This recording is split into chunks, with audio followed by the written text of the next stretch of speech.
Sir, కృష్ణానదికి వరద వచ్చినప్పటి నుంచి లాస్ట్ 20 డేస్గా అమరావతి పైన మళ్ళీ ఒక నెగిటివ్ ప్రచారాన్ని అయితే వైసీపీ కావచ్చు దాని అనుబంధ సంస్థలు చేస్తున్న పరిస్థితి. అంటే పర్టికులర్గా ఈ ముంపు ప్రాంతంలో రాజధాని అవసరమా, చేయడానికి లక్షల కోట్లు ఖర్చు పెట్టాల్సిన పరిస్థితి, ఈ టైప్ ఆఫ్ వర్డ్స్ వైసీపీ నేతల నుంచి పర్టికులర్గా వస్తూ ఉన్నాయి.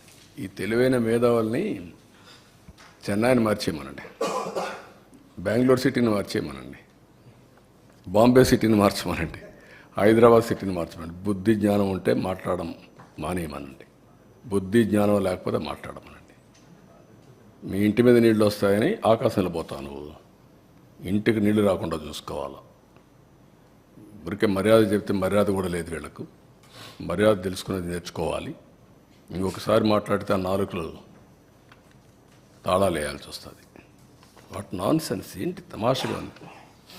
ఇన్నింటి వాస్తవాలు లెక్క పెట్టుకుంటూ రాజకీయం కోసం అసహ్యమైన రాజకీయాలు చేస్తారా మీరు? కకృతి రాజకీయాలు పడతారా మీరు? మాట్లాడేవాళ్ళు లేరని మీ ఇష్ట ప్రకారం మాట్లాడతారా? విషయం కక్కుతారా? ఎందుకంటే విషయం కక్కడం? విశాఖపట్నం ఉదూది ఏమైంది? నేను పులివెందుల్లో పెడితే ఏమవుతుంది? తిరుపతికి ఫ్లడ్ రాలేదా? ఏ సిటీ సేఫ్? ఏ సిటీ సేఫ్? నెల్లూరు రాలా? What are you talking? Krishna Godavari ఎక్కడుంది? రాజమండ్రి ఎక్కడున్నాయి? కర్నూలు ఎక్కడుంది? మోస్ట్ అప్పర్ రీచ్లో ఉండే కర్నూలు ఏమైంది?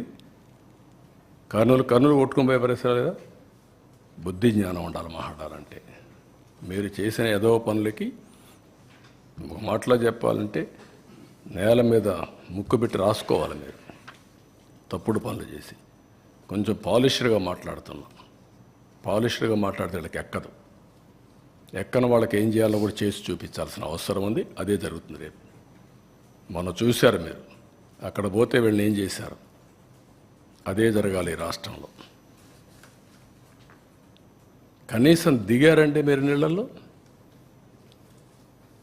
ఈస్ట్ గోదావరి జిల్లాకు పోతే రోడ్డు మీద తిరిగి మీరు వస్తే మీకు బాధలు తెలుస్తాయండి. మీకు నీళ్ళల్లో దిగనవాడు, బురదలో దిగేదానికి నీకు ఆలోచన చేసేవాడు నువ్వు ప్రజాసేవ పనికొస్తావు నువ్వు అంటే ఏమనుకుంటున్నారు మీరు? అంటే ఏది చెప్పినా నమ్మేస్తారని అజం ఆ పేపర్లు పెట్టుకొని, తప్పుడు పేపర్లు పెట్టుకొని తప్పుడు ప్రచారాలు చేసుకుంటూ బతికిపోవాలనుకుంటున్నారు. ఆ ఆటలు సాగవు, అది గుర్తుపెట్టుకోమని హెచ్చరిస్తాను. అందుకే ప్రజలు కూడా 11 సీట్లు ఇచ్చి ఏ విధంగా తీర్పు ఇవ్వాలని ఇచ్చారు. That it self is an indication. ఊరంతా ఒక దారి, వీళ్ళది ఇంకొక దారి అంటారు. ముసలివాళ్ళు అంటే నడవలేని ముసలివాళ్ళు పెన్షన్ డబ్బులు తీసుకొచ్చి ఇచ్చి ఒక నెల నాకు పర్వాలేదు, లేకుంటే 4-5 నెలలు నేను సేవ్ చేసుకున్నాను, ఈ డబ్బులంతా ఇస్తానని చెప్తే బుద్ధి జ్ఞానం ఉందా మీకు? ఎంత రెస్పాన్స్ అండి?